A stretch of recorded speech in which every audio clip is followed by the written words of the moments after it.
Assalomu alaykum. Risk proyektining jurnalisti Emsudani bugun yana bizda intervyuning mehmoni Kim Soyun. Avvalambor o'zingizni tanishtirib olsangiz. Assalomu alaykum. Men o'sha YouTube'dagi Kim Soyunman. Ismim Dilnura.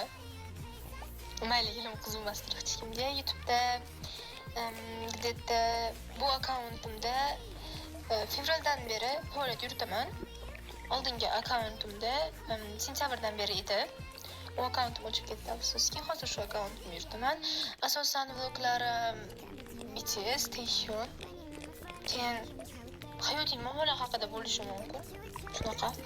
Keyin K-dramalar, ya'ni Koreya dramalarini ko'p ko'raman va ko'p targ'ibot qilaman. Keyin xatirlarga ahamiyat bermayman. Nima sababdan YouTube'ga kirib kelgansiz? YouTube'ga kirib kelganimni aniq sababi yo'q. Men birovni kuzatib havas qilib ham kirib kelmaganman. Просто o'zimni o'zim o'ylab topaman kirib kelmaganman-da. Просто kirganman. Top 5 ta entertainment nomlarini ayting. 5 ta entertainment. Birinchi o'rinda Mafia. Ikkinchi o'rinda Aura deb o'ylayman. Uchinchi o'rinda Gold. Keyin Dreamstar. Keyin Sunshine. Shunaqa bo'lsa kerak. 3 qaysi YouTuberni fanatkasisiz? Просто jo'xi. Fanatkasi emasman, no? Yoqadi kanali. To'g'ri, YouTube kanalingizdan tashqari yana nimalar bilan shug'ullanasiz? Men ko'p narsa bilan shug'ullanaman. Masalan, rasm chizish, qo'shiq aytish, yana o'rtoqlarim bilan vaqt o'tkazaman.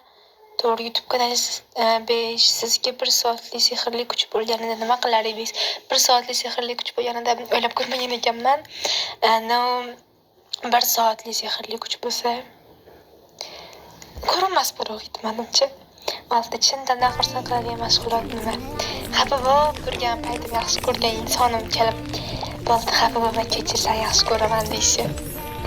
O'sha